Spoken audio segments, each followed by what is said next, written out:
Hey, this is Mark, and this is episode 22 of the Why Are We Still Doing This podcast. Once again, I'm joined by my friends Scott Ballawender and Colin Moran, and we asked the question, why are guys still driving an F350 to their office job? We talk about toxic masculinity within the truck community and the status symbol that comes with owning a big truck, vaping guy versus cigarette guy, and what kind of car they drive, parents who think that food, clothing, and shelter is all kids need, and why emotional support seems so foreign, the dangers in finding solace in online men's groups, and why men can't be accountable, the sexiness of smoking, and the legacy of Joe Camel. This was part of a conversation we had this past January that kind of piggybacks off our last episode. And once again, if you'd like to write in, you can do so at whyarewestilldoingthispodcast at gmail.com. Why are we still doing this podcast at gmail.com? So I hope you all enjoy this episode. And once again, here is Colin, Scott, and I.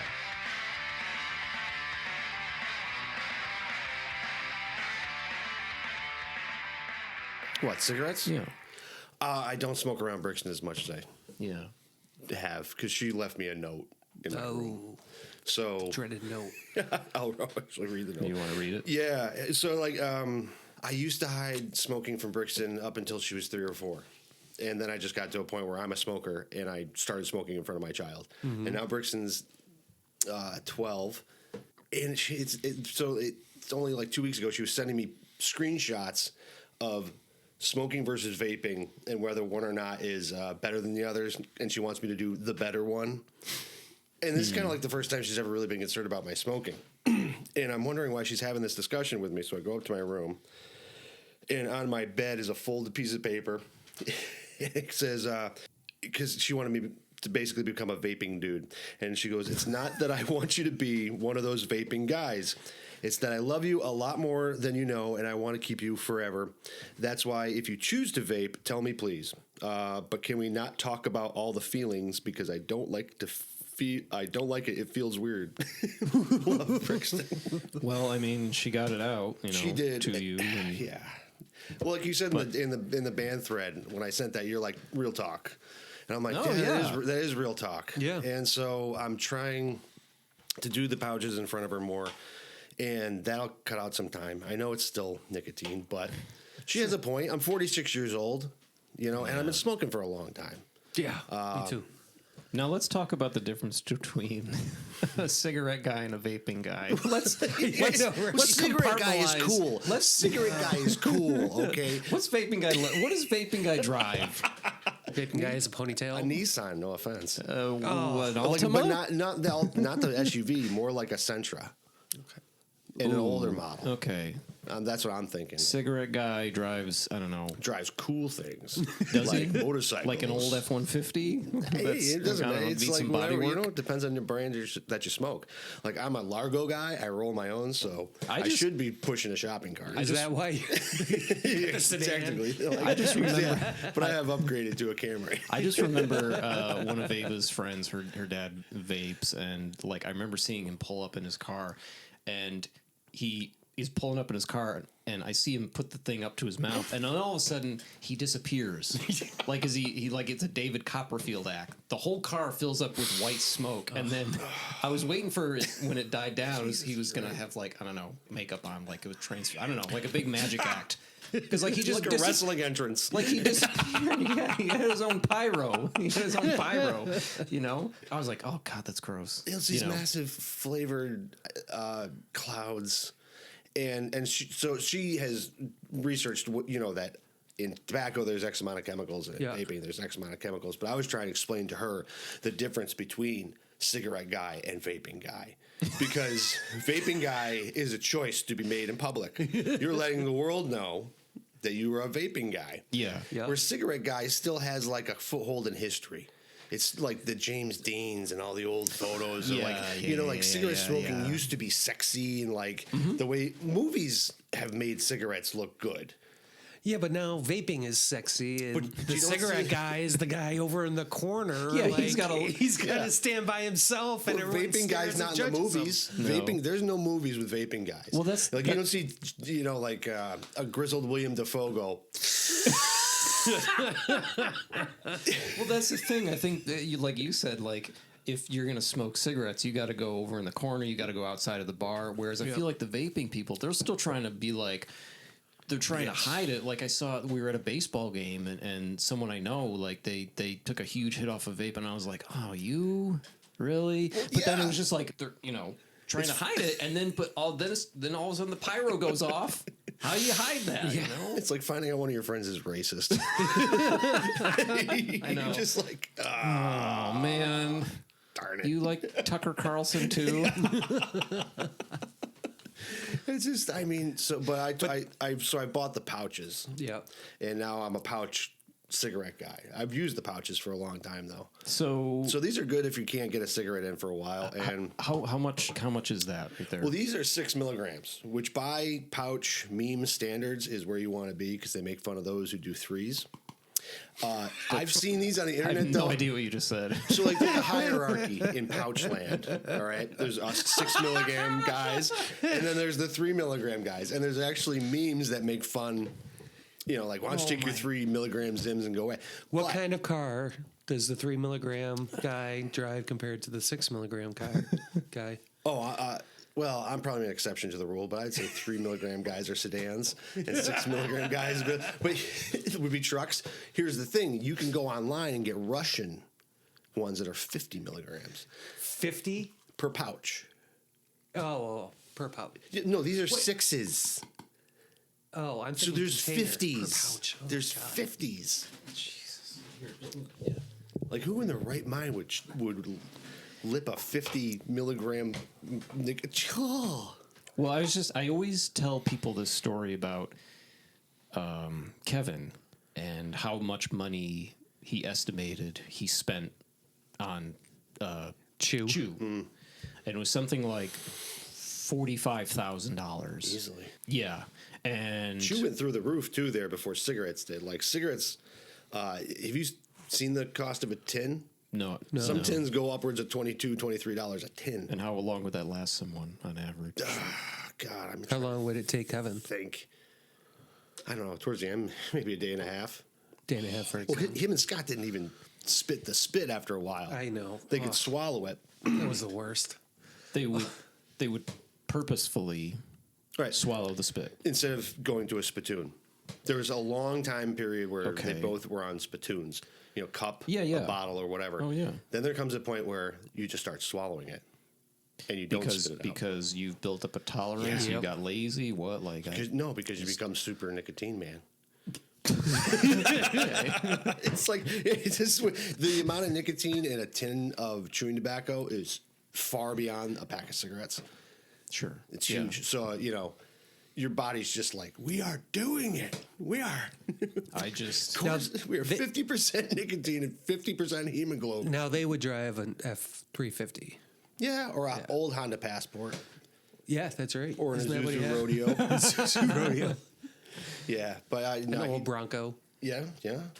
So there's many nicotine guys. Well, and then plus two, there's snuff dudes. Snuff is a thing. snuff. It's nicotine powder that you pop up your nose. Mm-hmm. But that's not very. That was among royalty back in the day. But it's still an option. There's like a small section of people who is it Who does that? Because honestly, if someone Kind sees you sir, doing may I that, they're have some going of to your think that finest you're snuff taking a bump from this of Cumberland cocaine. Farm store? Like, When Scott, no one's Kevin, going to and I- want to do that. Kevin, Scott, and I went to Ireland in 2000. See, My brother Scott. Yes, and they brother would do Kevin and that I. there. They did not have chewing tobacco over there.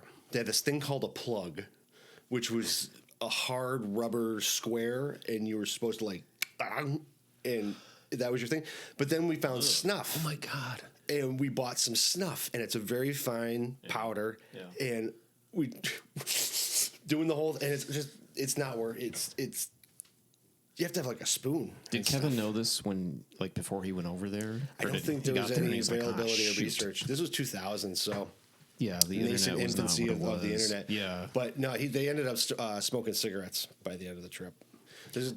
This, you know, what's funny is that this kind of ties into something I wanted to talk about today. And as you know, I bought my first truck this year, but there's so much like macho bullshit that is just ridiculous sometimes with like within the truck community. And like one of the things I see is like people that own like compact trucks, like a Ford Maverick or like a Honda Ridgeline. People are like, oh, that's not a real truck, you know. And they're so like, they just come out of the woodwork and they're like, that's not a real truck. And it's very much like, it gives off a lot of the same energy people talking about who are against Pride Month. You know what I mean? They're like, why does it? I'm like, why does this bother you so much? Why does it bother you that someone is driving that kind of car? So most people don't need an F350 to go to their office job. Like some people like it to haul. Yeah, you know what I mean? I don't get the Ridgeline hate. I don't get the. I understand. Like part of me like I thought about like buying that and like trade because I like obviously my truck is a lot, but I like it. You know, it's an aggressive. I think it's the fact truck. Honda never had a history of making pickup trucks before the Element. What's that? I'm sorry. I think it's because Honda had a history of not making any pickup trucks up until they made the Element. So all these other companies like Ford, Chevrolet, and everything, they're already there. So when Honda, we gave you the CRX, is like, we're going to make you a pickup truck now, and it comes and it looks like the Honda Passport late '90s that Kevin used to have, but without the back and a truck bed. Yeah, and it's like it's all wheel drive. It's a good truck. Like, but in the truck community, that's it's just the people just like shit. It's just such. It just goes. So back where does your truck fall on the? You got a real truck. Well, it's a body on frame truck, you know.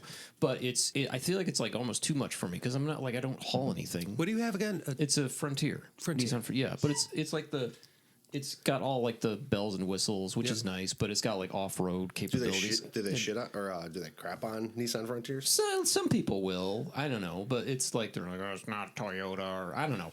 But but like I say, it's a little bit like too much for me in a sense. But like because I thought about maybe getting like a Ridgeline because like it kind of drives more like a car. I'm not gonna take it like super serious off-roading, but it's just like. It goes along with that antiquated viewpoint of what like what men should drive, and you know, kind of size and brand. Size and brand, I think, are probably your two.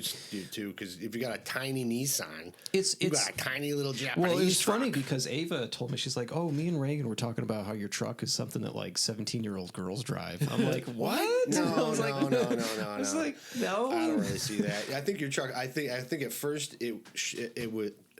Didn't shock me. Like I didn't have to sit down when I heard you bought a truck. I just remember you coming over. I was very. I remember you and Kevin coming over and looking at you. You're the truck guy now. Yeah, look you, Mark. Kevin and I have never been truck guys. Not that I'm saying that if I didn't have the chance, I probably would. What do you want to say, Scott? You got something on the tip of your tongue there. I mean, I think it's very. There's a lot of nuance to this conversation. Like you have certain people that are hardcore, like GMC or hardcore Ford. I know, like I would get shit if from a few people around me if I were to get a truck other than a Ford. Your wife has such a manlier truck. So that's something else. We were just talking about the masculinity of the thing, and people all the time they come up to me and they're like, "Wow, nice truck," and I go, "Thanks, it's my wife's," and they're like. What? Yeah. And there really is a confused look on people's face of like, that's your wife's? Oh. But it's like, so and I'm like, I have a Nissan Rogue.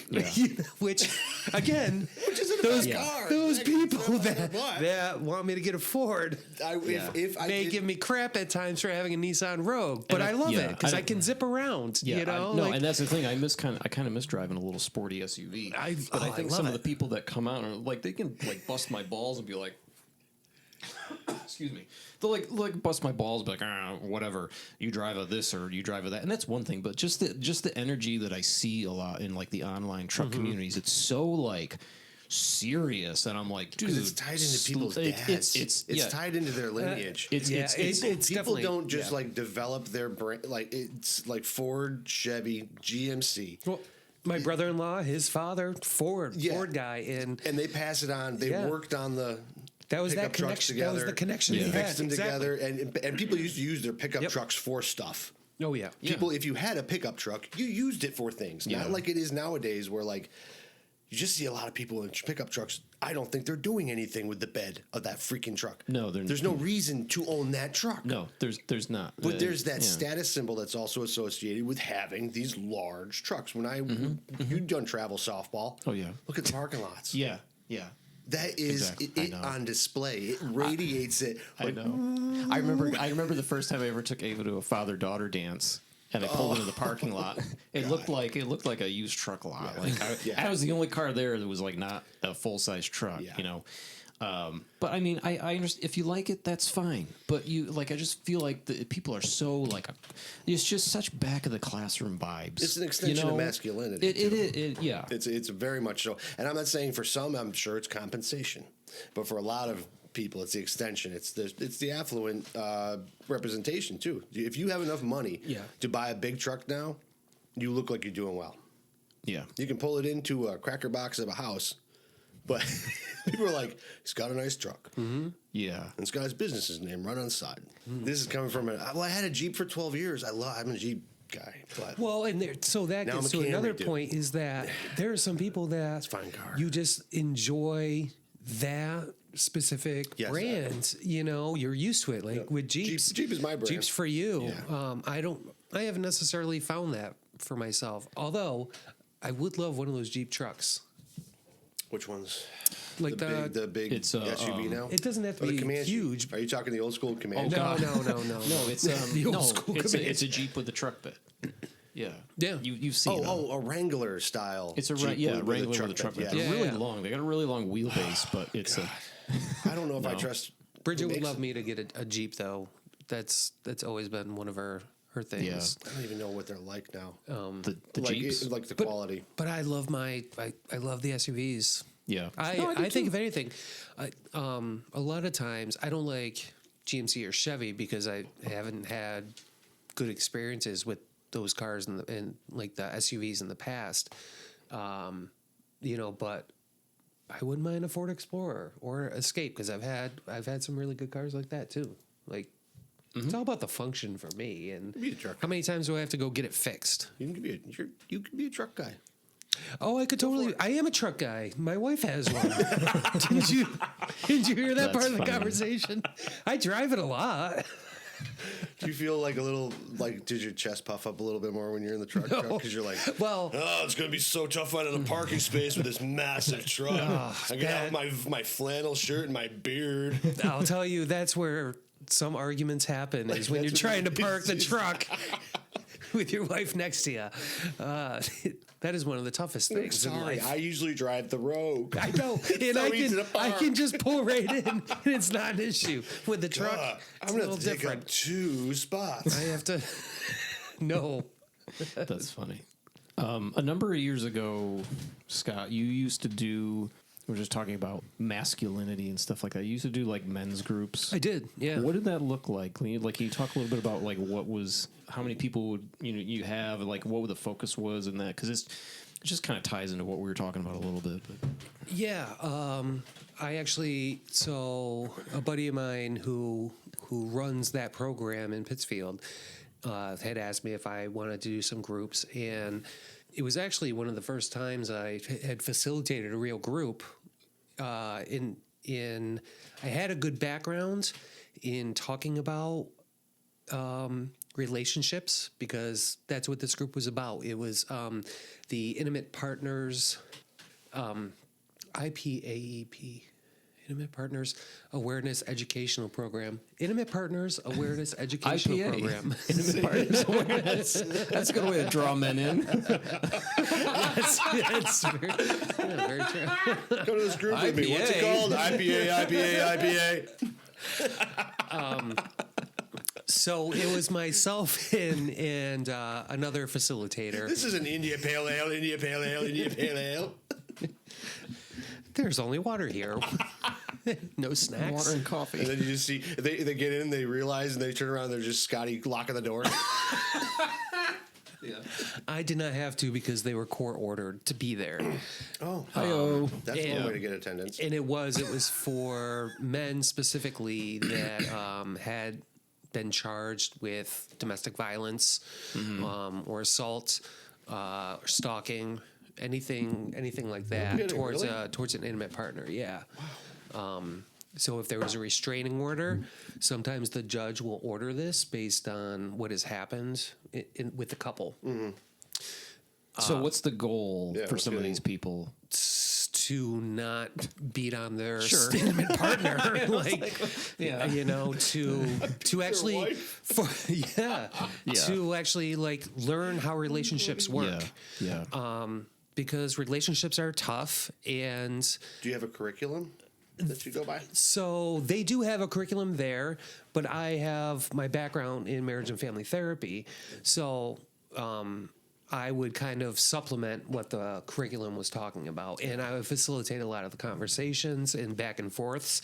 I would try and start conversations among men, because a lot of times when men first got in there, they were very hesitant about speaking. They didn't trust people yet. They thought this was a bullshit group that they just had to go to.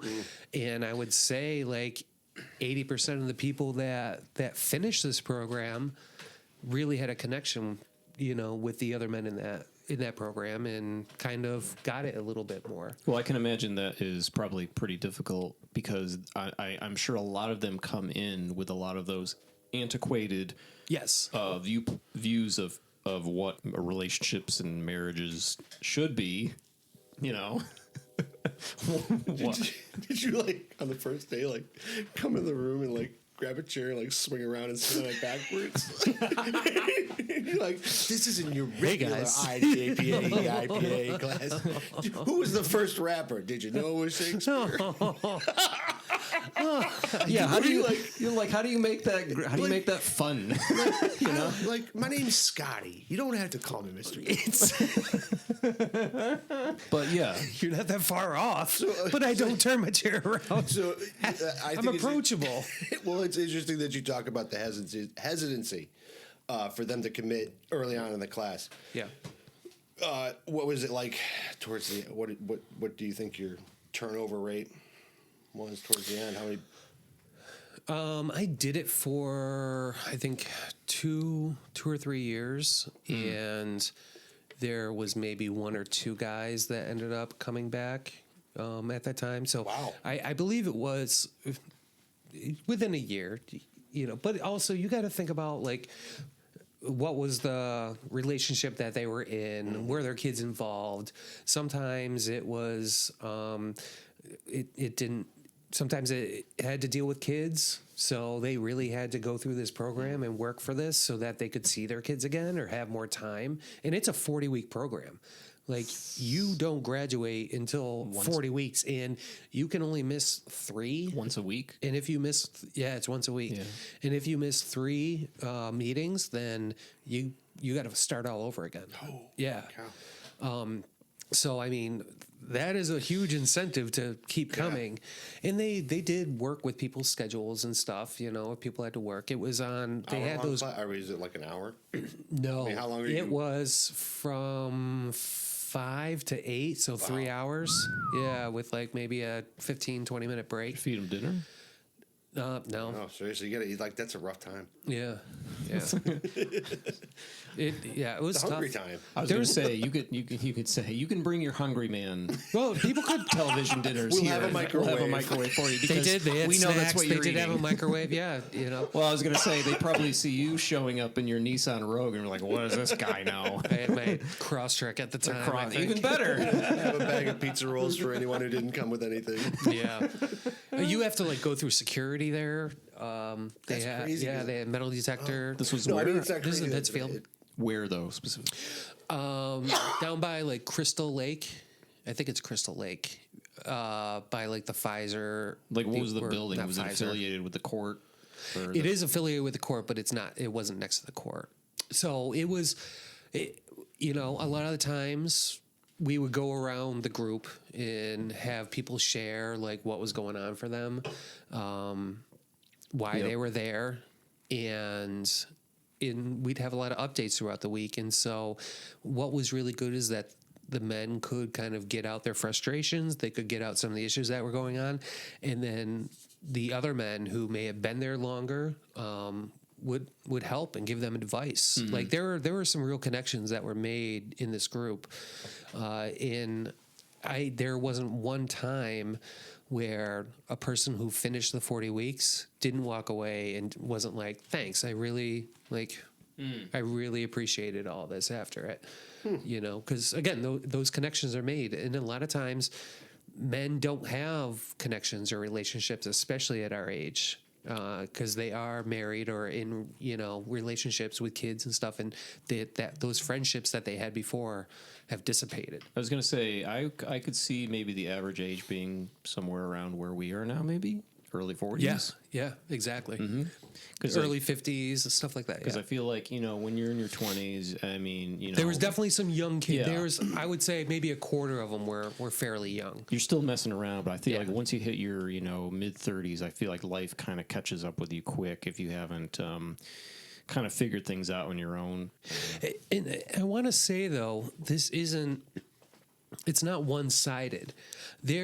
I don't think there was one instance of one of the members of this group who was just outright abusive. Like, this was relational issues that had occurred, a lot of back and forth, a lot of struggles that they had when they were kids and patterns that they had brought forward into these relationships. We had to break a lot of those thought patterns. We had to break that masculinity of why does it matter what truck you drive or what this person drives. So we had to talk a lot about that stuff. What was really good about the course was that it wasn't like everyone started on the same day. You had members that were there on their 35th day, members that were there on their 5th day, members on their first day. Rolling along like it rolls. Like you can it rolls along. Yeah. Exactly. And so I think that's helpful because you have people that have been in it, that have been working this, that have been having these conversations. It's a huge benefit. It is, yeah, and they helped the newbies along. And they can say like, hey, like today's your first day and it probably sucks, but it's yeah, going to it does get suck. better. It does suck. Shawshank Redemption kind of thing. I'm the guy on the inside who can get you whatever you want. Yeah, that I've seen that movie maybe I can once. get you a rock hammer. Yeah. Really? I know. Yeah, You've only seen it once. I always confused You're so that with the lucky. Green Mile. That and the Green Mile, aren't they both like prison movies? They are prison movies. Yeah, Very, both very prison. And different. One's got Tom Hanks and the other has. One's like magical. Yes, Yeah, the Green Mile. Yeah, Shawshank's not magical at all. Yeah. Very magical. It is if you're the Whole bunch. sisters. So how much Shawshank. Oh yeah. when you were in those groups, like how much did you share of your own self and your own experiences? A lot. Yeah. I've been in some really tough relationships in the past as well, and tried to. Me as a therapist, I try to utilize my experiences as well to connect with people. Not to say like, I know I've had such a difficult time like this, but it's more of like using metaphors or analogies of your own life. And you don't need to get in depth, but it's kind of like, I kind of get where you're coming from. Yeah. Where do you feel like men get more pressure from in terms of like some of these antiquated views? Is it from the media? Is it from social media? Or is it from like their own family, do you think?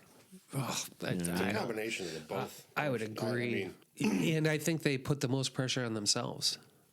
Yes, and whether it be from their own lineage of fathers, or what they see in pop culture, and it's impossible to not be affected by pop culture. Exactly. I think the widespread, like everyone's being exposed to it 24 hours a day, so that plays a big factor into it. I would think that the paternal relationship would also play into it. Well, and I mean, it's, I'm sure a lot. it's Like, out progressional. of these guys that attended the course, yeah.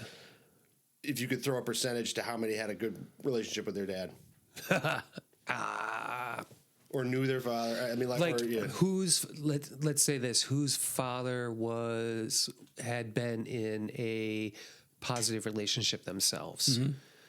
You know, so Like how many people that were coming through the class were expressing like, "Oh yeah, no, I love my dad. He was amazing. He was a great guy." I would say I'm not saying zero, but I wouldn't say zero. I would say because there is a percentage of people who just kind of are stuck, like something happened and they ended up getting charged for it. Like people snap. It doesn't, they don't necessarily have to grow up in a horrible household or situation where you have just, you've had it or you've snapped, you know, like relationships that changes you. So you could come from a very loving family that has like liberal views on everything, you know, and you're with this person and something happens, you know, and you snap. Like it could happen. It could happen to anyone, you know. I'm lucky in my past that it hasn't happened to me. We kind of talked about something that ties into this. I think you and I did, where we talk about how in school a lot of the basic necessities are not taught, like automotive or just life skills. Yeah. And no one can prepare you for some of these things that you obviously face when you become an adult. Balancing all these things, balancing, children, all those things can take a toll because there's obviously no handbook for it.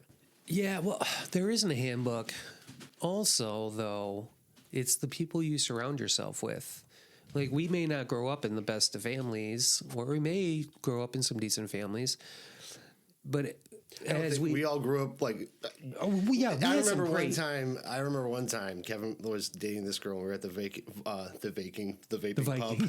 We were at the vaping pub. No, we were at the Viking pub. And this is years ago. He's dating this girl, and we're getting drunk at the Viking pub. And she looks over at me and she goes, "You got a happy family. You don't know pain. Your family's never known pain because you're a happy family." And I snapped, and I was like, "Oh my goodness! Don't you think the reason why we're so close and we love each other so much is because we have been through so much together?" It's like that can either divide or unite a family, and the ingredients of what one is versus the other sometimes can be very tricky to figure out. It's easier to run away from like. Scary family things rather than come together. It's very easy to like isolate off. Like since my father, like the one like when my dad died, it was so weird to be sharing the same grief that my immediate family members were sharing. Like so oftentimes someone's having a bad rough time, you can all come together and work on that together. But when a parent dies, it's interesting because your closest family members are also feeling that grief. And it's tough to grieve and to give over to grief, you know. And to support one another. To support one another. So it's like, but I think sometimes when the dad's not there, it's those situations where they just take off. It's the old joke. They went to get cigarettes. Yeah. You know, they went to get some milk. I'm not saying that all guys do that, but I take personal exception to certain types of dads that peace out. Yeah, but sometimes that's all they know is that is a very common reaction is to run away. Yeah, it's because it's so easy. I'm sorry, it's so freaking easy. Well, it's easy, but also sometimes you see yourself as you're the problem. Yeah, and so it's better if I'm not around. That's a good point. And I saw a lot of these dads in those groups that felt the same way. Like, well, then maybe I'll just give them money. That's all that needs. It's like, no, you need to be there for your kids. Like, and it took a lot for them to work through that, to realize, I do need to be there for my kids, because then they saw that they were following through with that same pattern that had happened before them in some cases. That's a common trend that I see on social media, where it's people talking who have no contact with their parents or, whatnot. The parental rebuttal to that is always like, well, I gave them, I fed them, I clothed them, I always hate that. There's so much more to it. There's so much more. There's a lot more. There's so much. That's basic necessity type stuff. Yeah. That's stuff that should just go under the radar that you don't even think that you have to do because you just know that it has to be done. Yeah. It's emotionally connecting with a child that's very difficult. It's especially weird nowadays because I think that there's just more to be. There's more of a there's more getting in the way of you and connecting with your own children just because of social media and everything like that. But well, I will tell you, you can provide them with food and clothing and shelter, but without some of the other basic necessities, that is neglect. yeah, You know, and part of that is an emotional connection. You need to have that connection with someone else that you live with. You know, that's in your household, your child. freaking being human is so tough. It is very tough because It's so tough. but we carry generations of trauma, not just from our DNA experiences. transference. Have you ever read those things about memories? Multi-generational transference. Yeah, that fascinating. transmission. Talk a little bit about. Can you just pull your mic a little bit closer? sorry. So that's fine. Multi-generational transmission are those patterns of behaviors that. What's that acronym? MGT. Is that some alcoholic acronym? No, I'm no, kidding. no. We're talking about IPAs before. I don't know. Miller Gold, genuine. That's exactly, Miller Genuine what I was thinking. Miller Genuine something. But anyway, go ahead. But I mean, those patterns of behaviors can rock through the generations. You know, 3-4 generations in the past. You know, slavery of African Americans that still affects people today. Not like in ways of how they respond or react to other people, where people don't feel safe. Well, it's how mice, like, how I heard it was like mice. Yeah. So when mice are born, they know what noises are bad. They just know what to do. Like, no other mouse teaches them, here are danger signs, here's how to stay safe, here's how to do your thing. It's transferred on through their Correct. through their DNA, through memory. And so that's, you know, that's how it's just because it's instinctual. Yeah, it's instinctual. Now but think also, about- too, I've heard yeah. the thing where, like, say, and maybe this is a stretch, but if you had a grandfather who fought in World War II, loud bangs, like he's around bombs a lot, you might not like loud bangs.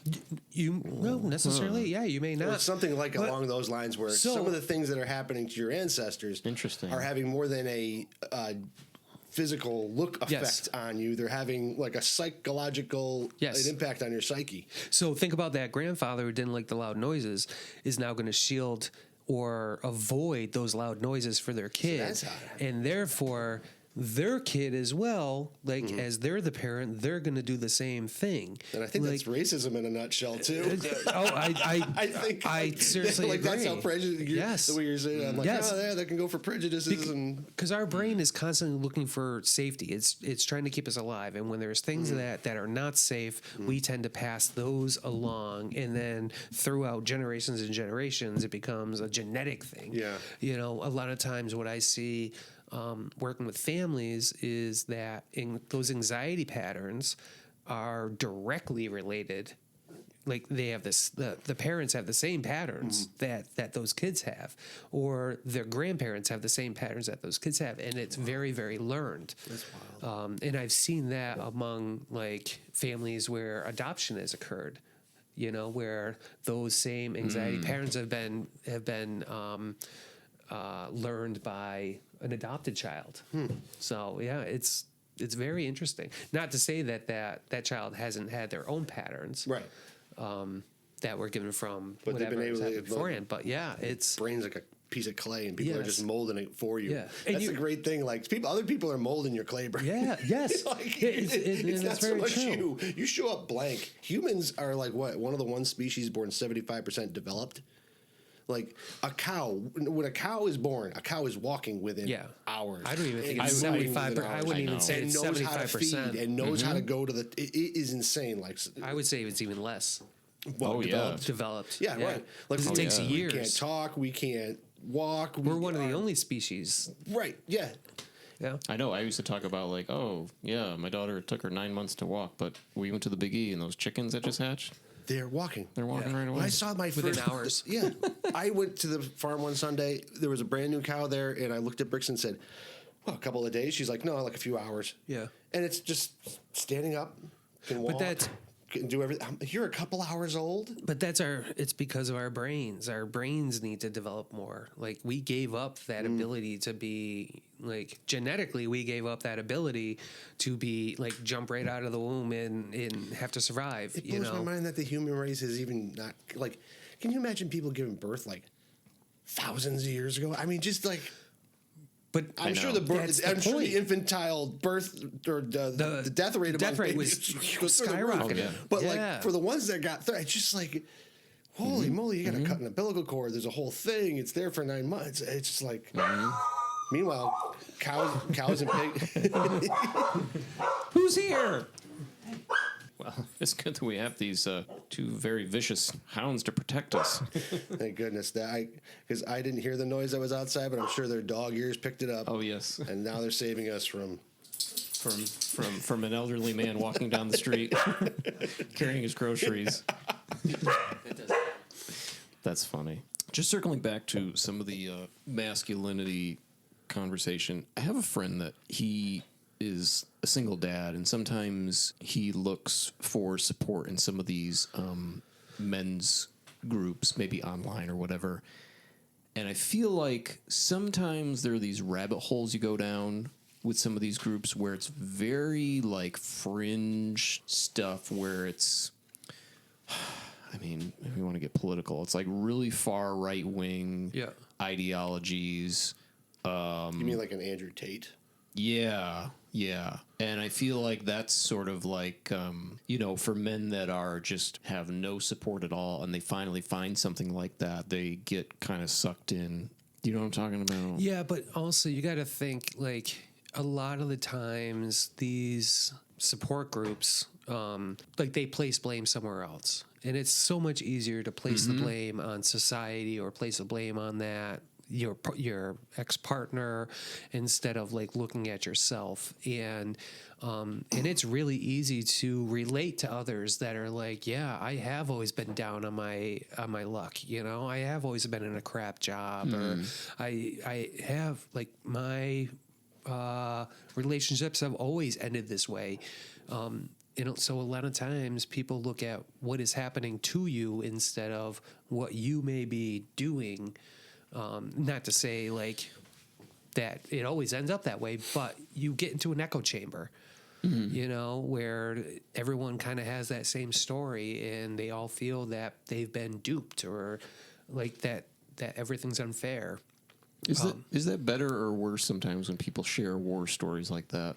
You know what I mean? But what reason are they sharing it for? It's because like there you go. What's the reason? You talk about the Facebook groups. You don't have to like. There's no rule that says all Facebook single dad groups have to be nice and encouraging. No, here's a group of people who hate their ex-wives, who hate their kids, who hate everything, and they're getting together to hate and hate and hate. Yeah. And they're a susceptible audience. Like that's why a guy like Andrew Tate will win over a percentage of those men because they are inspiring. You can be good inspiring, you can be bad inspiring. Yeah. Nonetheless, the man inspires people or men of his in that group. The alpha male teacher, inspirational icon idols that we have now.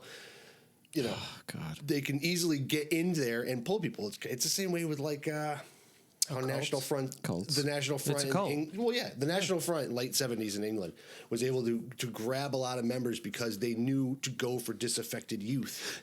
Yeah, and that's just and disaffected men. Does anybody who's in that like, I just don't know, If you have low self-esteem, if nothing is going for you at any point, it is very easy to sway you to say it is not your fault. It is everyone else, and we need to all come together. That's how racism happens. You're not curing angry man syndrome. No, you're not curing angry dude syndrome. When you do that, you're just getting together and fanning the flames of that. So in saying that, you had asked Mark if it's a positive thing or if it's a negative thing.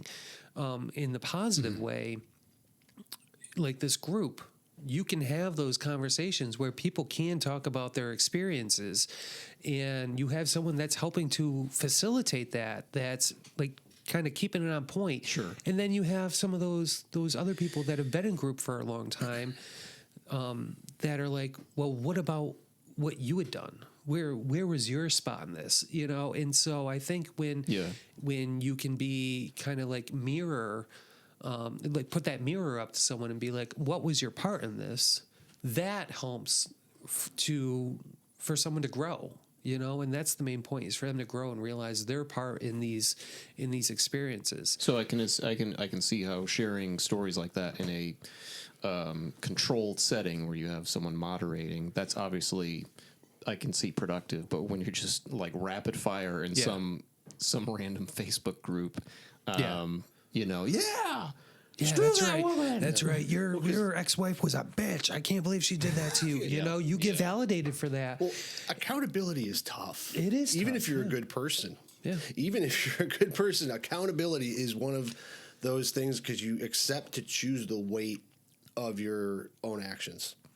You know, and that can be heavy, and people would rather choose to just like leave it around with other people. yeah. And actually, so that goes back to the smoking. So many times Bridget was like, well, when are you going to do this? What's, you know, you've told me that you want to quit. When is this going to happen? And she, like, it'll happen soon. And finally, I was like, okay, I'm doing it on Monday. And that's when it happened. But you asked why it took so long. That's why I kept putting it off. I wasn't being accountable for myself. Mm-hmm. So, Yeah. We were you two were not born in the era of when smoking was cool. Unfortunately. No, it was still cool in the 80s. It was still cool in the I know, but 80s. you weren't smoking in the 80s. Yeah, but smoking looked cool to us as a kid. That's right. Oh, you're right. Again, you're learning that That was stuff. my moldable brain years. I know, but and right- I saw smoking as being okay. Yeah. Okay, I see what you're saying. I'm saying still- right now in 2025, there's no 20 Marlboro Man statues No, there's anywhere not. like No, there there's were not. in the 80s No. when we go to Wacona Park to see the Pittsfield Mets play, and there's no giant Marlboro Man in baseball stadiums anymore. You know, so, No Joe Camel, no none of that. No and Joe you don't Camel. have flavored Newports. I love that. I And- love that Carlin quote where he's like, "Kids don't smoke because a camel in sunglasses tells them to. He smokes because they have the same anxieties and depression as adults do." Yeah. You know. It's true. It's true.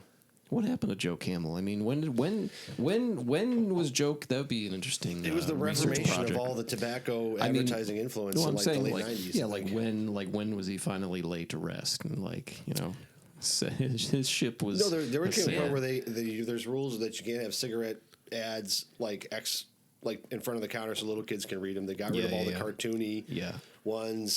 They put bigger warnings on the pack. Increased the age in a lot of places. There's actually communities now where they're going to start phasing out tobacco sales. July 1997. Ooh, there's an actual date. R.I.P. What did he die of? Lung cancer? Please don't. Oh my God! Wait, in 1996, Adbusters magazine published a sub-advertisement called "Joe Camel," featuring a bedridden and dying Joe Camel. What? That's kind of prophetic. Oh my God. Wow, that's not cool. I mean, did you guys ever That's look not at? cool.